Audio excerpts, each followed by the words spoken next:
আজ থেকে ঠিক ৭৯ বছর আগে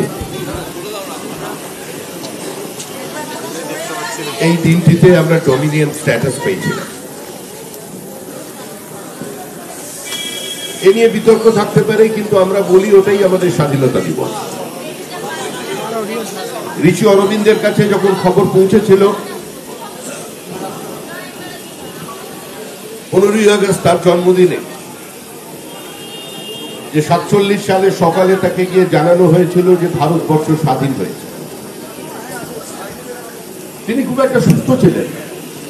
কিন্তু অরবিন্দ বলেছিলেন ঈশ্বর আজকে আমাকে একটা অপূর্ব উপহার দিলেন, কিন্তু সেই উপহারটি খণ্ডিত উপহার। আমরা যারা ভারতীয় জনতা পার্টি করি, যারা জনসংঘ করেছি, যারা আমরা এই বিচার পরিবারের সদস্য, আমরা এই দিনটাতে অখণ্ড ভারতের স্বপ্ন দেখেছি। আমরা যে স্বাধীনতা পেয়েছি সেই স্বাধীনতা খণ্ডিত স্বাধীনতা। আজ আবার ভারতবর্ষের মধ্যে আরেকটি রাজ্য পশ্চিমবঙ্গ সেই চ্যালেঞ্জের মুখে। আমরা জাতীয় সঙ্গীত গেয়ে চলেছি, পাঞ্জাব ও সিন্ধু, গুজরাট ও মারাঠা, দ্রাবিড় উৎকল বঙ্গ। বঙ্গের অর্ধেকটা নেই, পাঞ্জাবের অর্ধেকটা নেই, সিন্ধুর গোটাটাই নেই। পৃথিবী জুড়ে একটা অভিশাপ নেমে এসেছে র্যাডিকালাইজেশন। এই র্যাডিকালাইজেশন থেকে মুক্ত হতে পারছেন না একটা বিরাট সমাজের অংশের মানুষ। আজকে তাদের রক্ষা করবার দায়িত্ব কিন্তু আমাদের। একটা সম্প্রদায়কে সম্পূর্ণভাবে দাগিয়ে দেওয়ার প্রচেষ্টা হচ্ছে, তাদের উপরে স্টিগমা লাগানো হয়ে যাচ্ছে এভাবে যে তারা সবাই পাকিস্তানপন্থী, সবাই হিন্দু বিরোধী। এটা আমাদের দলের অবস্থান নয়, এটা আমাদের পরিবারের অবস্থান নয়। হ্যাঁ, আমরা ধর্মান্ধ ইসলামিক ফ্যাসিজমের বিরুদ্ধে। যারা মনে করেন ভারতবর্ষটা দারুল হারবেকে দারুলের ইসলামে রূপান্তরিত করতে হবে, উত্তরণ ঘটাতে হবে, তাই জন্ম নিয়ন্ত্রণকে যারা বাধ্যতামূলক করতে চাইছে, যারা লাইগেশন ক্যাম্পে অঙ্গনওয়াড়ি কর্মীদের নিয়ে যেতে চাইছে, তাদের বিরুদ্ধাচারণ করতে হবে। আজকে এই ধর্মান্ধতার বলি হয়েছিলেন একদিন আমাদের অনিতা দেওয়াল, একজন 50 বয়সের চিকিৎসক। আজকে এই মৌলবাদের কাছে আত্মসমর্পণ করা হচ্ছে, যা একদিন আমাদের পশ্চিমবঙ্গের চরম সর্বনাশ ডেকে নিয়ে আসবে। আমরা স্বাধীন হয়েছে, দেশ এগিয়েছে, যারাই দেশের নেতৃত্ব করেছেন তারা দেশকে এগিয়ে নিয়ে যাবার জন্য কাজ করেছেন। প্রধানমন্ত্রী নরেন্দ্র মোদী প্রত্যেক প্রধানমন্ত্রীকে ধন্যবাদ জানিয়েছেন। কিন্তু আজকের দিন আমাদের সচেতন হবার দিন। শ্রীমতী ইন্দিরা গান্ধী আমাদের রাজনৈতিক বিপরীত অবস্থানে ছিলেন। আমরা ইন্দিরা গান্ধীর রাজনীতিগতভাবে তার বিরোধিতা করেছি, কিন্তু 1971 সালে পাকিস্তানের সঙ্গে যুদ্ধের সময় অটল বিহারী বাজপেয়ী তাকে দেবী দুর্গা বলে সম্বোধন করেছিলেন। বলেছিলেন দেশের এই সংকট মুহূর্তে আজকে যেভাবে দেবী দুর্গার হাতে সমস্ত দেবতার অস্ত্র তুলে দিয়েছেন, আমরাও বিরোধীরা তাদের হাতে সেভাবে অস্ত্র তুলে দিয়েছি। কিন্তু পরিস্থিতি কি দাঁড়ালো আজকে? যে শ্রীমতী ইন্দিরা গান্ধী বাংলাদেশে জন্ম দিলেন, সেই ইন্দিরা গান্ধীর নামাঙ্কিত লাইব্রেরি, শ্রীমতী ইন্দিরা গান্ধী কালচারাল সেন্টারে 70,000 বইতে আগুন লাগিয়ে দেওয়া হয়। প্রতিনিয়ত সেখানকার ধর্মান্ধ মুসলিমেও মানুষ ইন্দিরা গান্ধীর এফিজির সঙ্গে, কুশপুত্তলিকার সঙ্গে যে আচরণ করছে, আপনারা সোশ্যাল মিডিয়া সেটা দেখতে পাচ্ছেন। কোন আধুনিক ভদ্র সমাজে এটা কাম্য নয়।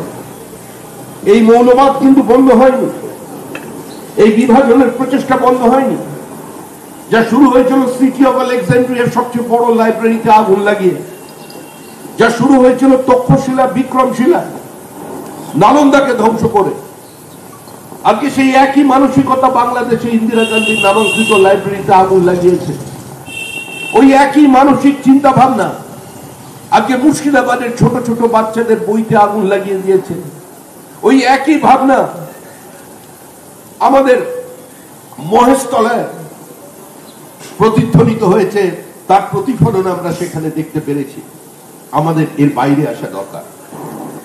ইখতিয়ার উদ্দিন মোহাম্মদ বিন বখতিয়ার খিলজি ধ্বংস করেছিল নালন্দা বিশ্ববিদ্যালয়কে। কিন্তু দুর্ভাগ্য এটাই, আজকে যদি আমরা নালন্দা বিশ্ববিদ্যালয়ে ট্রেনে যেতে চাই, আমাদের যে রেল স্টেশনে নামতে হবে তার নাম হচ্ছে বখতিয়ারপুর জংশন। এখনো পর্যন্ত আমরা কালচারাল স্লেভারি থেকে, আমরা এই সাংস্কৃতিক দাসত্ব থেকে মুক্তি পেতে পারিনি। আমাদের দিনের পর দিন শেখানো হয়েছে ইউনিটি এবং ডাইভার্সিটি, বিবিধের মাঝে দেখো মিলন মহান।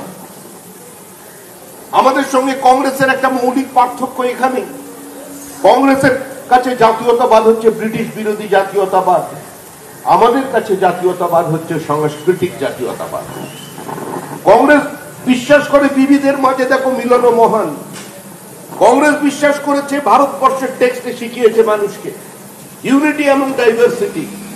আমরা বলছি unity manifested itself into diversity, and we celebrate that diversity within the ambit of unity.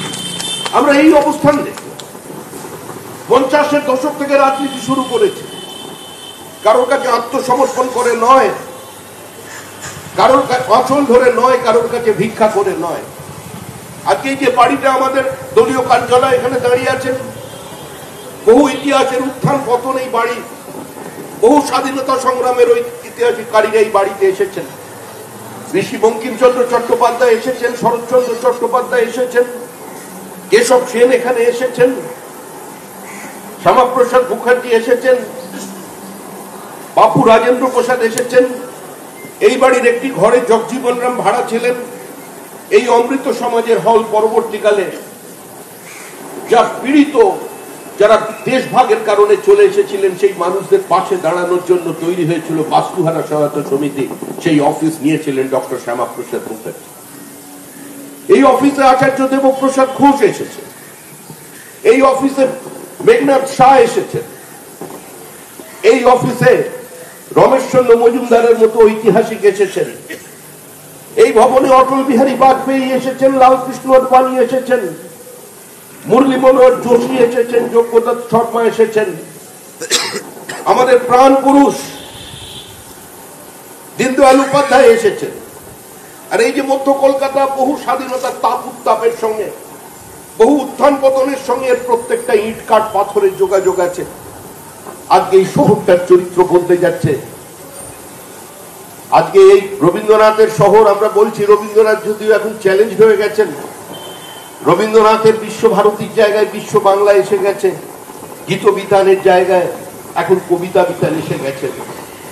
এখন এরা যে জগন্নাথ দেব চ্যালেঞ্জ হচ্ছেন, এই রাজনীতি তো থাকবেই, কিন্তু আর স্বাধীনতার দিবসে দাঁড়িয়ে, ঋষি অরবিন্দের জন্মদিনে দাঁড়িয়ে, যিনি সাংস্কৃতিক জাতীয়তাবাদের কথা বলে গিয়েছিলেন, কোন নতুন কথা নিয়ে বিজেপি আপনাদের সামনে আসেনি।